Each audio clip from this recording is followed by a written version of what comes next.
All right, we're looking at women sculptors. This is all from this book, Great Women Sculptures from 2024. And we're going to start with one of the more famous contemporary sculptors for sure. And this would, of course, be Magdalena Abkamowicz. I'm looked up everything how to pronounce names, and I'm gonna give it my best shot. She's definitely interested in figurative sculptures, and the materials that she uses are unusual. If not, they look as though they could be here today, gone tomorrow. And there's usually an effort to show the human form a little bit differently, I would say. And there's also usually a lot of sculptures all together forming a series. Okay, so that's her. And then we've got Kelly Akashi with this beautiful sculpture of a hand, which I guess by itself is something to behold for sure. All right, and then here is Shika Al Mazrou from Iran. And this is called Red Stack up top, and then down below space in between. And they both are showing an interest in minimalism. I would say more than anything else, probably the work down below is more sort of minimalistic. So minimalism, repetition, cool, deadpan, industrial look to it, and it's usually not ever figurative, and very popular during the 1960s, and still popular today. As we see, this piece itself is from, what are we looking at? 2020. Both of them are from 2022. All right. Okay, this is Janine Antoni, and this is a performance / sculptural piece, and it's definitely coming into that realm of, okay, so cows, we gather milk from them. I don't think that cow is grabbing her breast, but it's talking about the connection between animals and humans and making us think about them in a different way. Okay.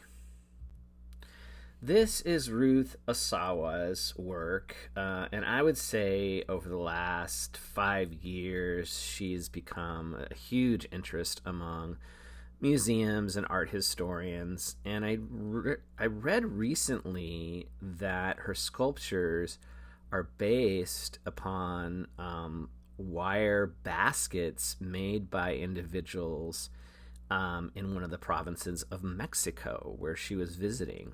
And they are definitely abstract, and they're quite beautiful. They're quite elaborate, and yeah, I think the world is better when viewing Asawa's work. Okay. Then we have Margarita Asin, and this is called The Coming of the Goddess. And speaking of Mexico and Central America, this is a piece from Guatemala. It's called The Coming of the Goddess, Homage to Guatemala, 1970-1974. So it seems like I'm sort of giving you these sculptors randomly, but I'm actually giving them to you based on the alphabet, which I don't think I've ever done before. Excuse me. All right, let's keep going. Now we're on B. We're done with A. All right, let's keep going. So Layla Babirye, Babirye did this piece, and it's called Kind Hearted Kuchu Auntie, and she's from Uganda. And this is also a work by a person who is LGBTQ plus. Um, and if you know a little bit about contemporary history with regards to the African continent, you know that LGBTQ plus people are under attack, and they do not have any rights in various different countries throughout the continent. So this is quite a statement here. Okay, and then this I find interesting. It's a mixed media piece, and it's by Natalie Ball, and it's called "You Usually Bury the Head in the Woods," Trophy Head, and it's a mixture of lighting, and also it looks like some actual natural wood. Okay, so that's Natalie Ball. And she is of mixed ancestry. All right. This is Rena Banderjee's work, and she's also a individual who has mixed ancestry, West Bengal, India, and Kolkata. And this is called Lady of Commerce on the left, 2012-2023, and Viola from the New Orleans 2017 on the right. It looks like it's a mixture of found objects and sculptures. That's what I can see.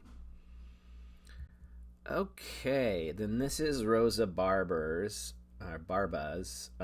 Off Splintered Time, and it's a coming together of film strips, and also geometric sculpture, and I believe it moves when you see it. Okay, here's another look at it. It's quite beautiful, actually. All right.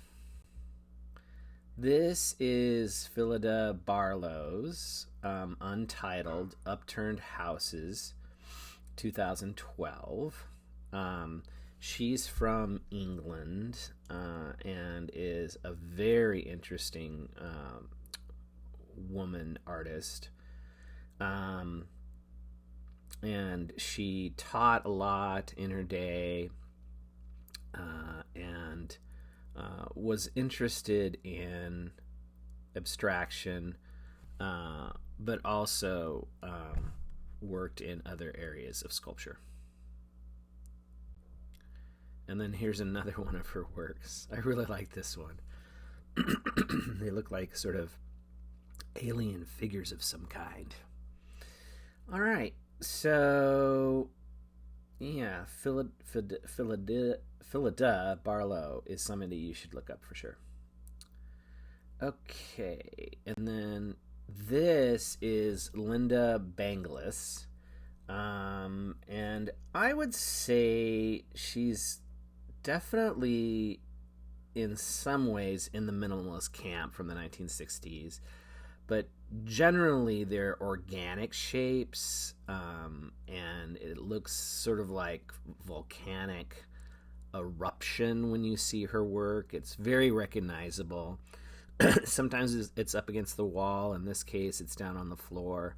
But she's experimenting with various different textures And she's also experimenting with just forms and shapes in her work. All right, and then this is interesting. I had no idea that the actress of the 19th century, Sarah Bernhardt, actually did some sculpture. And here is a self-portrait as a chimera. Yeah, when I was reading this book, I was just sort of shocked by that fact that Sarah Bernhardt, she didn't do that many sculptures, but hey, she did some sculptures, which I think is something we can really respect. Okay, how we doing? We're still on the bees. Okay. And now we're looking at Huma.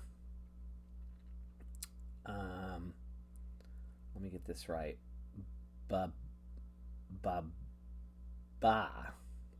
Babu, sorry. She has gotten a lot of attention lately. She had a major installation on top of the Met's museum's roof just recently. The figures themselves are some of them are made out of foam, and they're meant to look like sort of alien creatures.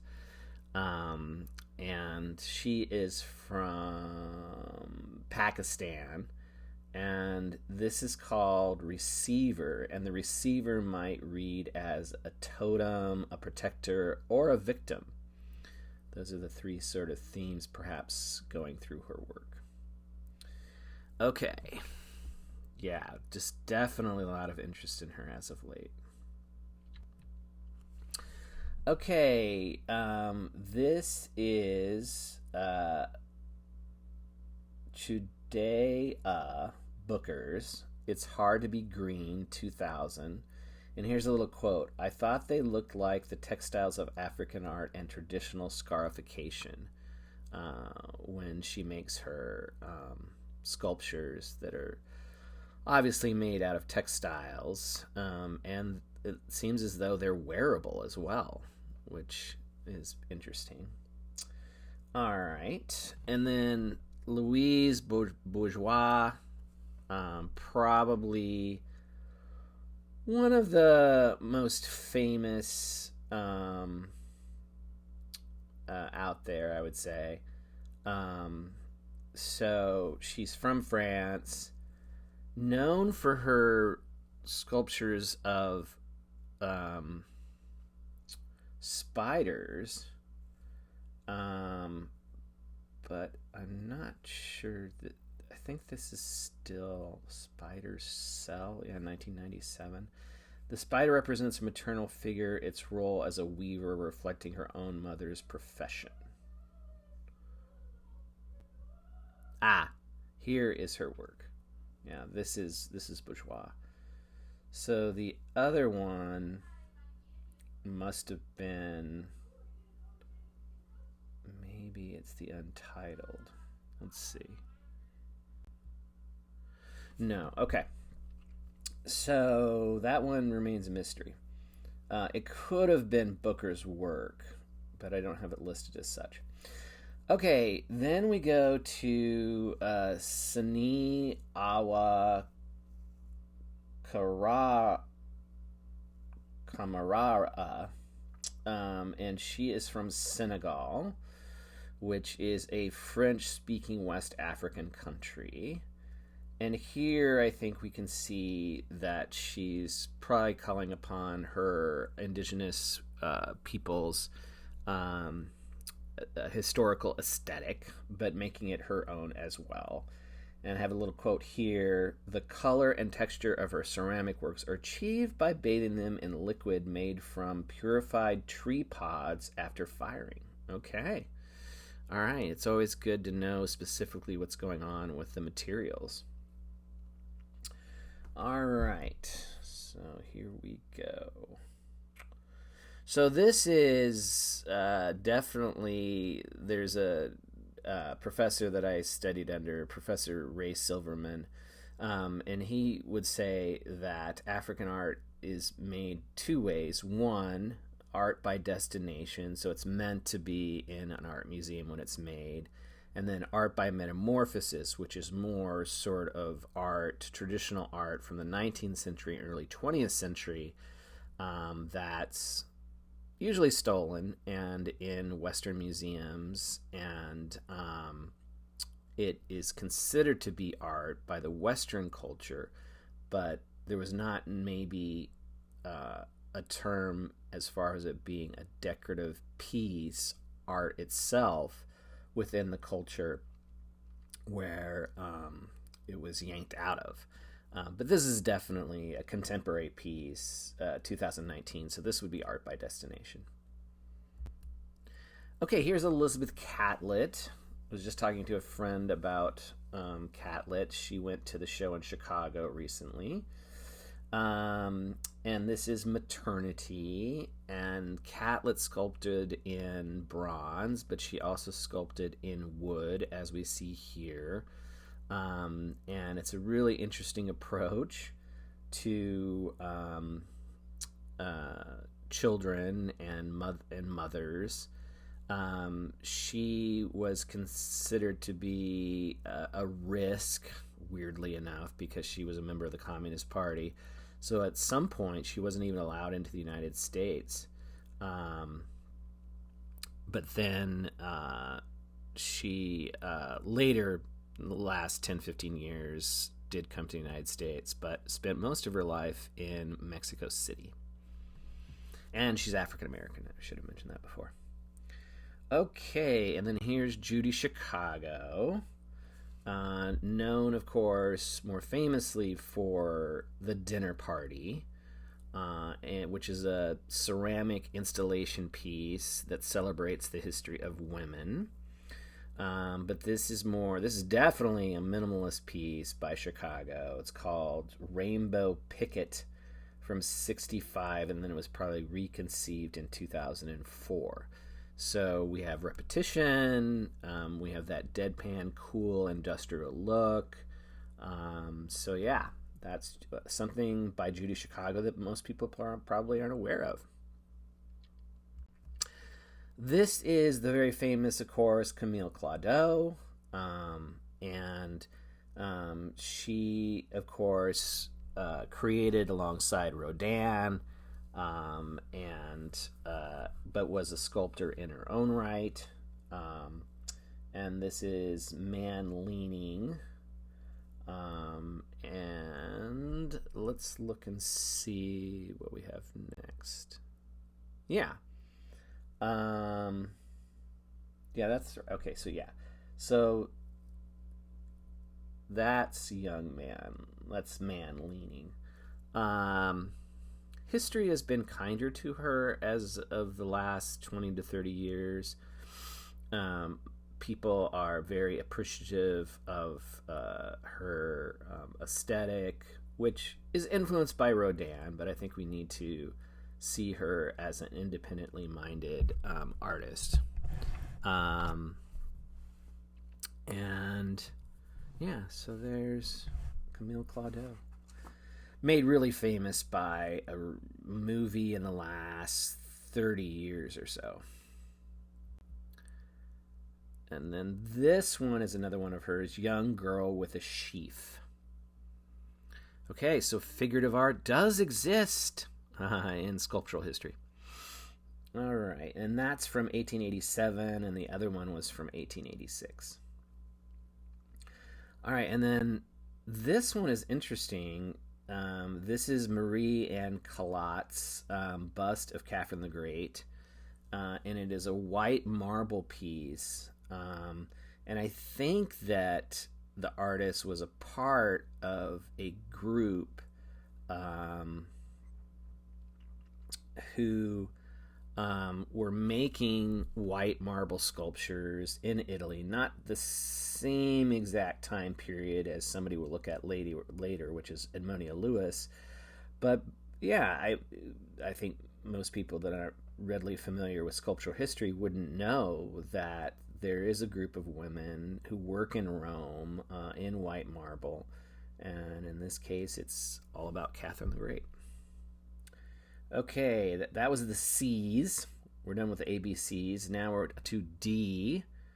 Um, okay, so this is Anne Seymour Damer's Shock Dog, which is a nickname for a dog of the Maltese breed.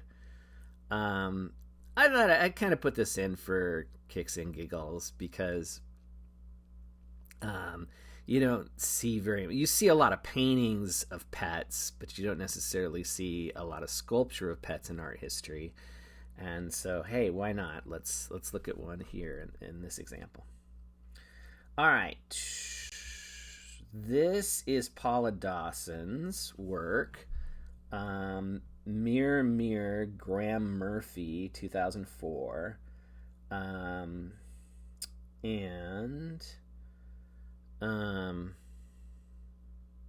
Oh, right. It's got a little bit of a, so you've got the sculpture down below, and then you've also got a sort of optical illusion up top with this one. Okay. And then I think this is, No Place Like Home. And she's here continuing to work with this sort of interest in images that are coming from the camera. Okay, and then this is somebody that has become well known over the last, I'd say, 5 to 10 years. She's African American, and her name is Abigail DeVille. And on the left is Day 1, 2017. And then on the right is her very well-known Light of Freedom, which I believe was created for a park in New York City. And it's obviously having a conversation with the Statue of Liberty.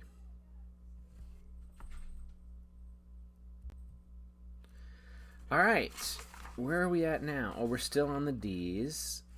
So this is Corey Douglas Camps, and she's from Nigeria. And then this is called All the World Is Now Richer Meets the Women Who Refuse to Dance, 2012. And I think it's a part of her actual Venice Biennale presentation back in 2012. Okay, now we're to the E's. Oh, I love this stuff. So this is Abestina St. Ledger Aberlee. And this is Girl Skating, 1907. And she worked in a settlement house that aided newly arrived immigrants. And so obviously the sculpture sort of reflects that. Okay, so I know Nicole Eisenman as a painter more than anything else, but she took this leap into conceptual sculpture here with Crane. It's called Fixed Crane 2024, and it's on its side, and it's in a park. I'm not sure exactly where. But it's really a departure for her. She's known more for her very, at times, controversial paintings and her use of art history. And also she talks about her life as a lesbian in America. I'm a big fan of Nicole Eisenman. And here she is on top of the crane itself. 2024. Okay, and then this is Tracy Emmons, and it's called The Mother. Um, Lots of interest in her as of late. There's a huge show at the Tate, um, and she had a harrowing battle with cancer, which she was not expected to survive, but she did. And so some of her work goes into that period of her life. Um, and also known very famously for her conceptual pieces that often have to do with her own biography. Okay, and then here is a piece from a Turkish artist. This is Isa Erkman's Plan B 2011. And I think that there's some conceptualism there. There's definitely part of minimalism as well. And I don't know, the piece is really quite, I think it's incredibly appealing for some reason. Maybe you're not liking it, but I think it's okay. All right. And then we're going to go to Manir Sharudi Farman Farmian. And I looked up how to pronounce that. And she's from Iran. And she's into Islamic traditions of geometric ornamentation, which I think we can see pretty easily in this piece, done in 2013. Okay, and then we're still on the F's. So now we're looking at a very different piece. It's figurative. It's called The Virgin and Child. And it's from a Belgium artist. It's in alabaster, and her name is Maria Fay Derby. I looked up how to pronounce that. And of course, throughout the history of Christianity, sorry about those, there's an interest in the Virgin and Child as a piece that you would see in a church. Jesus and Mary are seen as the people that kind of clean up the mess that Adam and Eve created in the garden.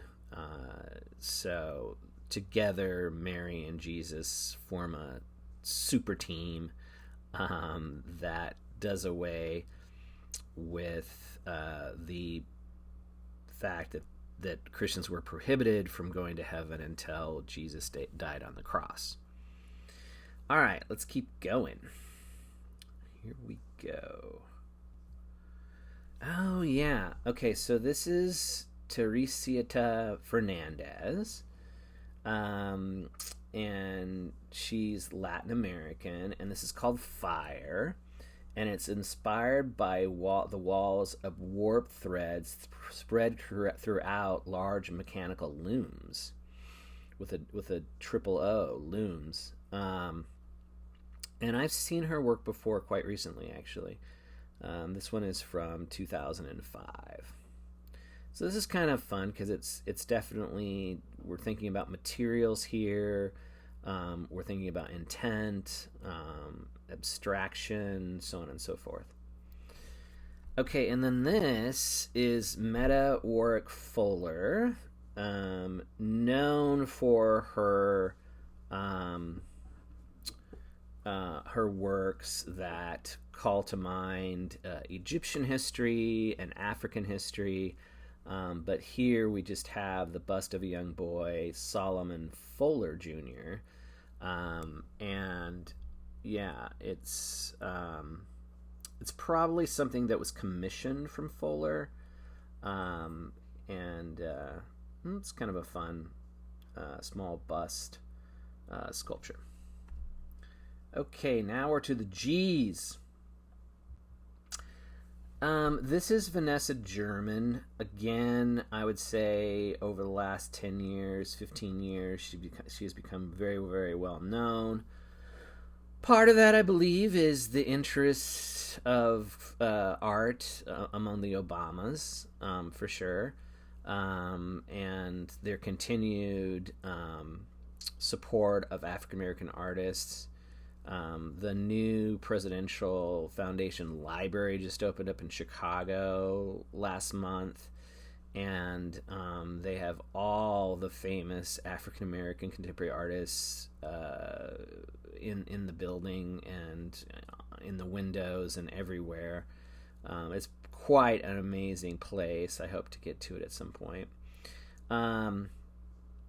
German uses definitely found objects and protectors of black people, as well as manifestations of freedom, are some of her various different themes in her work.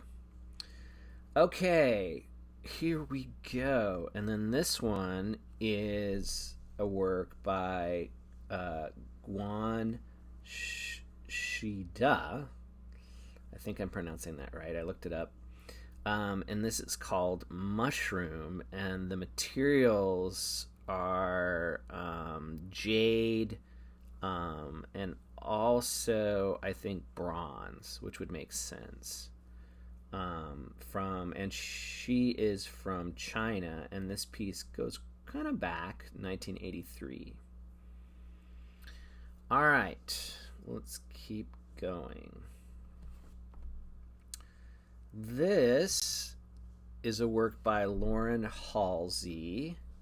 I've been reading quite a bit about her as of late. She's from Southern California, and this is called My Hope.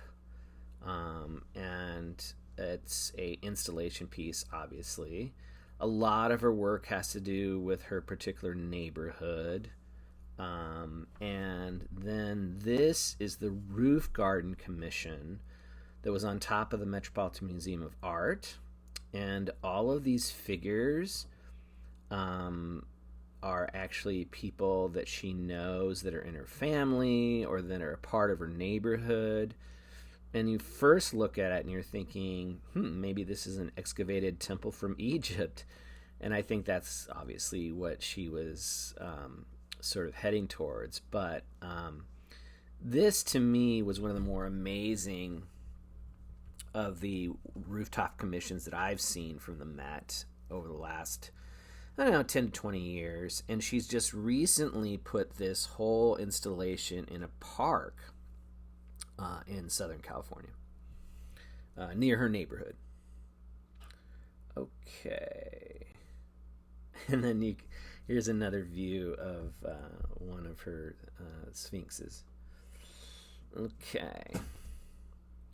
Okay, and then this is Aria Harv's 3D printed Ox 5 from 2021, which brings up, this discussion of 3D printing and is it equal to forms and shapes that are made by an artist's hands, so on and so forth. So lots of potential for dialogue with this particular piece.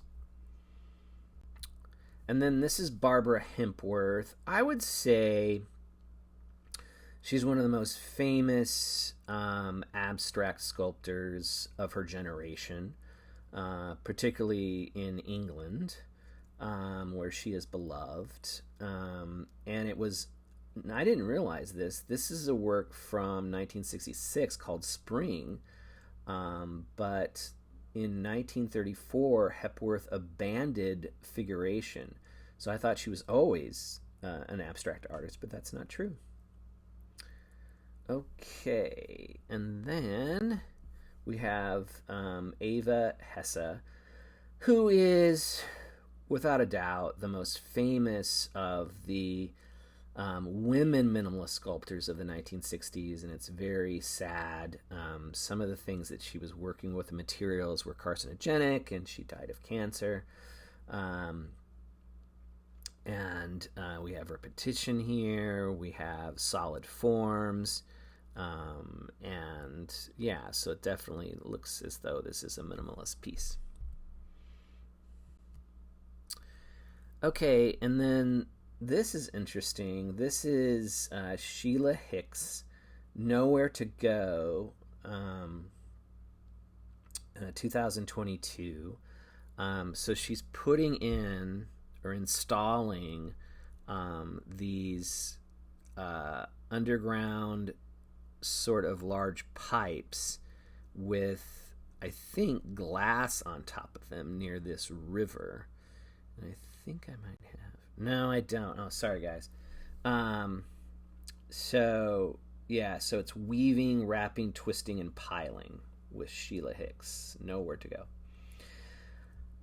Okay, and then this is an example of work by Jenny Holzer. And one of my favorites of her sayings is we would not have communists if everybody would have behaved.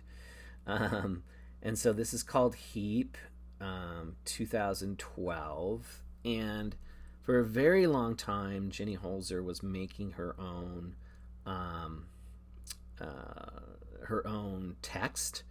But as of late, she's been redacting government documents and other such things. And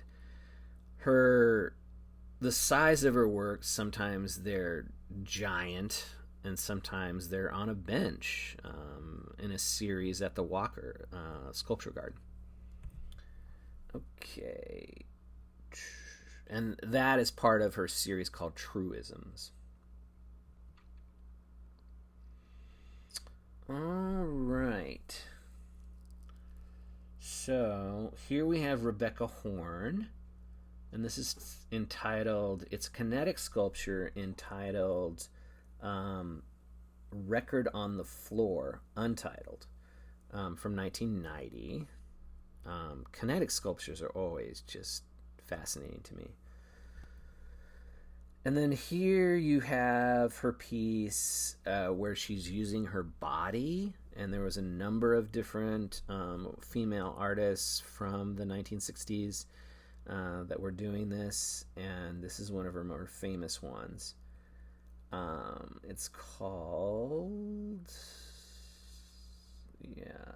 Achim Thode Einhorn. There you go. All right, and then remember when I was talking about those women in Rome that were doing white marble sculptures? This is one of them. This is Harriet Hosmer. This is actually a portrait by, I think, Beatrice Cincy. And then from Massachusetts to Rome. And then here is her piece called Marble Fawn, which has some romanticism undertones, I would say. And that piece is from 1860. Okay, now let's go to the Czech Republic. Let's see. This is Untitled The Infinity by Clara Hopps-Ned Lovan. I think I said that all right. Or Lovan Ha. And it's very organic. I would say this is kind of the opposite of minimalism here, with all the structural part of it, and also just the lack of shining industrial aesthetic. It's the opposite of that. I would like to know a little bit more about her. I'm always interested in Czech Republic artists. And then this one's kind of unusual. This is Anna Hyatt Huntington's Reaching Oh, that's right. Reaching Jaguar? I don't think that's what this is. This is actually, we're going to move into K and L. I think this is Edith Carlson's Family 2019 for sure. And here you can see it's this sort of alien world, and we'll get a little bit more into that with some of the other artists actually. Yes, because this is Kim Soo-ja's Botari. So the Korean culture is a culture that has moved around a lot, partly because of strife and war, obviously, and people would put all of their material goods into these large textiles and then put them on the back of their truck for moving. And it's really interesting. A lot of artists do this. They take something from their popular culture and use it as a piece for contemporary art. And that's what Kim Soo-ja has done here. And she's from South Korea. And then this is Cathay Kollwitz's Pietà, Mother with Dead Son. Her son, if I remember right, died in World War I, and it drastically changed her art, sculptural and printmaking and drawing-wise. Very dark sort of themes in her work. Okay. And this is an interesting piece. This is Elsa Kvetchy Kalmar's Breathing Dance 1928, and I think we can see some influence by Art Nouveau, which is all about an interest in handmade objects by artists. They were afraid that the Industrial Revolution was going to make people lose interest in an artist's particular aesthetic, and it would be an industrialized aesthetic for everybody, and nothing would be unusual, and this piece obviously is, so here we go. And also organic shapes and design is a part of Art Nouveau as well, and it would make sense that she would be coming from where are we at? Yeah, she was coming from Vienna, Austria, because that was the center of one of the more vibrant Art Nouveau cultures. And then this is Kusama's Flower. Kusama is still alive and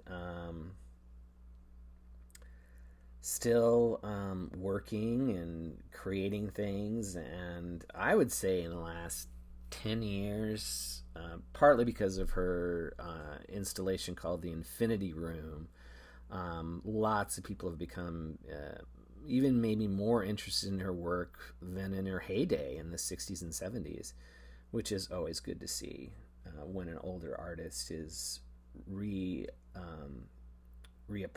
so to speak, by the public. Okay, and then this is Simone Lee's work, and we're going to take a break and get ready for the second half of this lecture. Okay, here we go. We're going to finish this up. This is Simone Lee's work. She's really had... This is a work by Simone Lee, and she's really had a breakout over the last 5 years, I would say. She does these very large public sculptures, but she also does small sculptures, as we saw with a work entitled Cobalt, 2020, and this is called Brick House. She is using some traditional African aesthetics in her work. She, I think, exclusively sculpts women. I think that's right. And there's just been an incredible outpouring of interest in her work as of late, which is good to see. Okay, and then this is Ammonia Lewis. There's currently a very large exhibition of her works that is going across the eastern seaboard, and she was Caribbean American and Ojibwe, and this is Forever Free. She did a lot of work sculpting abolitionists, particularly in the Boston to New York sort of area. And this is a piece that was meant to inspire people after the Freedom Proclamation in the United States. Okay. Oh, I want to talk a little about her a little bit more.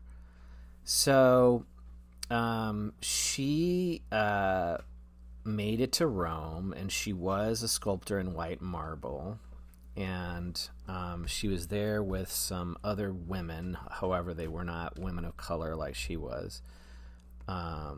And this is one of her more well-known works that would have sold quite... I mean, the series would have been sold quite a bit in her time. Very interesting, fascinating woman who, as of late, has been the subject of some historical fiction. I would like to have her be a part of a biopic soon. So the Emancipation Proclamation right here before you in Forever Free. All right, so this is Ta Lewis. We're making a big leap in between the Lewises. This is 1993. And she's of Jamaican Canadian descent, and this is called Resurrector, which obviously is using some textiles and I think a little bit of found objects perhaps as well. Okay, let's keep going. So a lot of people don't know that Maya Lin had a career after she made the design for the Vietnam War Memorial in Washington, D.C., maybe one of the most famous memorials in all of the world.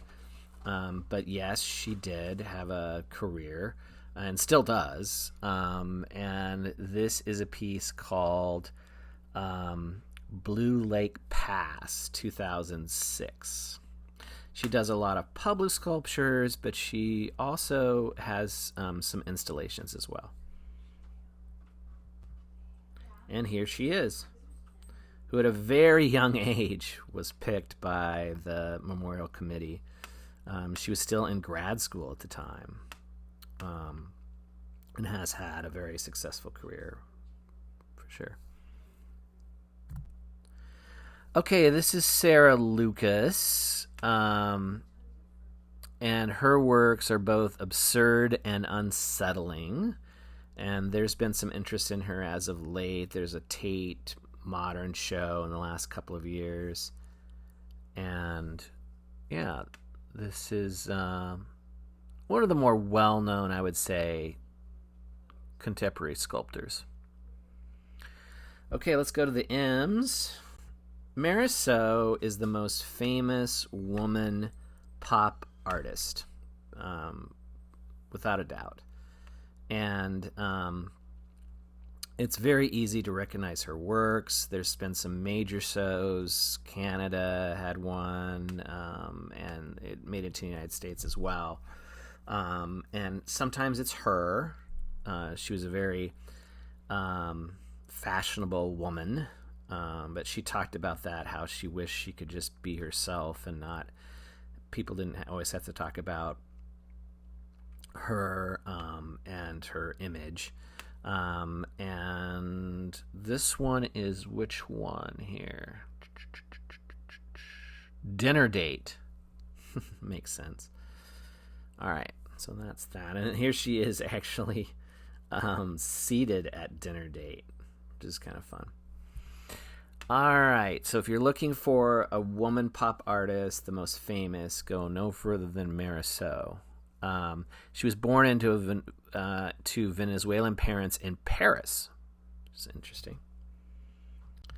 And then now we're sort of having a whiplash here. This is Mater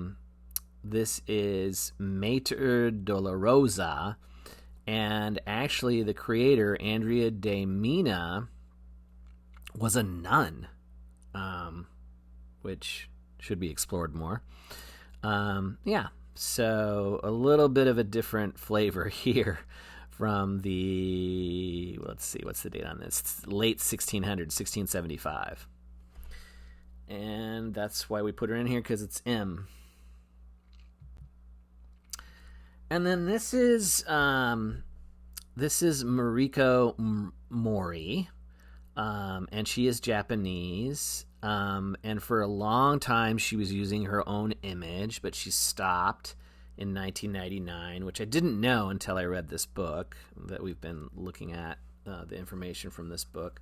And this is kind of fun. So when you go up and hug one of the figures in this sculptural series that are holding hands, the eyes light up and its heart begins to beat. So it's interactive. You can go and hug one of these individuals. It's kind of fun. Okay, and then when Getchi Mutu is, I think today, the most famous Afrofuturist artist. She is originally from Kenya, but she has a studio in the United States. And Afrofuturism is a type of science fiction fantasy in which Africans and African Americans dominate the narrative. And it's futuristic, obviously. And Mutu is known for both her 2D work and then recently some of her sculptures. And this one is from, 2019. All right. I looked up how to say this one. This is Senga Nagundi. And it's definitely a minimalist piece, but I just recently learned that her pieces originally were meant to be interactive and part of performance art. I don't know if this particular one fits into that category, but there's a piece currently at the Walker in their permanent collection overview that definitely was probably used in a performance piece. So this is called Water Composition 3, 1969. And originally she meant for the water composition to be handled by visitors. That's not the case today. Okay, and then Louise Nevelson, known for her found object sculptures, usually in white, gold, or black. Usually they're square and rectangular forms, and became one of the most well-known abstract women sculptors of the 60s and 70s, and you can always kind of tell it's her work. The gold paint was inspired by Japanese no robes, which is pretty interesting. Okay, then we're going to go back in history to the early 20th century, to Merritt Oppenheim's My Nurse, and originally I have to say I didn't realize what this was, but I've seen a podcast recently on her, and I now understand. So it's two high heels that are strung together, and then there's some ornamentation in paper atop the heels, or the bottom of the heels, And at first, I don't know what I thought it was made of at first. Maybe you were able to identify the high heels right away, but I don't know. I always just sort of thought it was curious. I didn't really know what it was made out of, but now I know. Okay, and she's a member of the Dadaists and Surrealists as well. And then this is Cornelia Parker, and it's called Perpetual Canon. And its brass bands in Britain are most associated with working class communities, especially the coal mining industry. So this is a little bit of a political piece, and not so much just installation. A conceptual installation. You may know that the coal mining industry imploded in the 80s, and so there's a political commentary going on here with this one. And then this is Patricia Pasolini, and we've seen some alien forms already with Mariko Mori and others. And so this is called The Naturalist, 2017. And then this is a transgenic, The Long-Awaited, 2008. I've seen her in shows where it's talking about the collaboration between scientists and artists, and she's definitely interested in the natural world and then creating forms and shapes that are more sci-fi and fantasy focused. Okay. And then we're going to go way back again. This is in Seville, Spain. This is The Mythical Marriage of St. Catherine. And this is by Luisa Roldan. And you don't see much painted terracotta in the history of art. We have some artists from the Italian Renaissance, but it's kind of rare to see it this way. Okay, and then this is Nancy Rubin, who takes these found objects. Sometimes I don't think that's what's happening here. I think this is actually a bronze sculpture that she probably was influenced by found objects.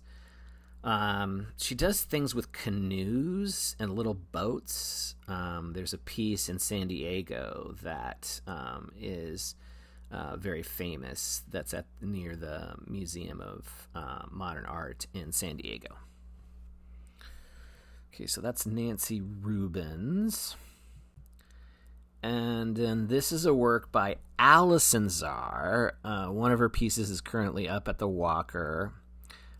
She makes her sculptures with a chainsaw, and then she places on top of the wood metal, and it's heavily influenced by her African heritage, and also influenced by her mom, Betty Czar. And these are these box sculptures that were influenced by Joseph Cornell. And Betty Czar is still with us. Born in 1926. And this is called MTI. So Betty is the daughter of Betty Czar. Okay, Nikki de Saint Fall. I learned how to pronounce that just today properly. And this is one of her works. I don't know if this is just her, actually, in a photo. And then this is Temperance. So very, very bright colors. Very, very ornamental. There are pieces all around the United States done by her. And obviously there's sort of a modern aesthetic going on. She's not interested in showing this woman realistically, particularly the head. And yeah, Lovely stuff. I've always liked her work. And then this is Doris Salcedo. She's from Colombia. And this is Untitled 1995, 20-year-long Untitled series. And she basically takes old furniture and changes it with concrete, and it's talking about the death and destruction in Colombia from their various different civil wars. And then this is Augustus Savage. I just saw recently a piece done by her. It's one of the examples of maybe something we could celebrate with the 250th anniversary of America's founding. This is, I think, a smaller sort of mock-up of the piece that's quite large, actually, and it's called, hold on a second, where am I at? Okay, yeah, so it's called Lift Every Voice and Sing the Harp, and she made it for the 1939 World's Fair. All right. And then this is a kinetic piece that moves, and this is from Mary Sibandi, and she's from South Africa, and this is called Ascension of the Purple. And there's various different versions of this particular work. And it's supposed to be Sophie, the artist's alter ego, and the works are made on a different color, as I was saying before. Okay. This is Rose B. Simpson's Torino. I saw it. It was in the Giants. It wasn't in the Giants exhibition, but she was definitely seen in the Giants exhibition. But there's a very large show at MIA of just women native artists, and this particular car was out front of the exhibition. And she's since done another one, refurbished and made it all her own. That's currently, I think, on display in California. I think in San Francisco. And she's also known for her large figurative sculptures that's harkening back to her mom's own artwork, and also her people's work from Santa Clara Pueblo. And this is called Counterculture. Okay. And then here's Kiki Smith, one of my favorite artists of all time. She uses her body when she makes her large sculptures. And sometimes early in her career, I would say, she was very interested in the connections between the animal world and the human world, and you see this in this work that, if you're familiar with her, it's pretty easily identifiable as a Kiki Smith sculpture for sure. She's since moved on to different things, but this kind of work that really made a name for her, I would say 20 years ago or so. And then this is a weird one. So I tried to figure out how to do this one. So Alani Zatsapotskow. I looked it up. That's my effort at doing a good job of pronouncing her name. And this is Dessert 2. And I would have to think that this is somewhat influenced by surrealism and maybe even Dada. Okay, that's a different piece for sure. And then this is Sarah Z, who is constantly showing her work around the world. And it's made of screens, but it also has a sculptural quality with metal. And she had a big show at the Guggenheim a couple of years ago and continues to be very, very successful in the contemporary art market. All right, now we're going to do a little bit more history here. And now we're to the T's. And this is Sophie Tubar Arp's Dada head, which would, of course, claim her as a Dadaist. And she was Arp's wife, but had her own special sort of approach, particularly to figurative sculptures. This is by Dorothea Tanning, who started out as a painter, a surrealist painter. She's from America and was married to Max Ernst for many, many years. And then she started to experiment with textile sculptures. And then later in her life, she became a poet. So she had various different lives, so to speak. This is a work by Anne Truitt. If you're a minimalist fan, you probably know about her. This is called The Wall for Apricots, and she usually has some very stark colors with her her minimalist pieces. They're towers, so to speak. All right. And then this is a contemporary artist. This is Cecilia Vicuna. And these are installations of colorful homespun wool that reference the ancient Andean record-keeping system that relies on a complex series of knots tied in strings. Yeah, I'll take it. And she's from Chile. All right, and then this is a work by Ursula von Reidingswald, and she's originally from Germany, and she only sculpts in the cedar wood. There's a piece currently at the Walker by her, and she's sort of easily recognizable. This organic sort of overall large sculptural aesthetic is what she's known for. Okay, now we're to the W's and the Z's. So this is a work by Kara Walker. Again, maybe not first person you think of as far as being a sculptor, but recently that's what she's been up to.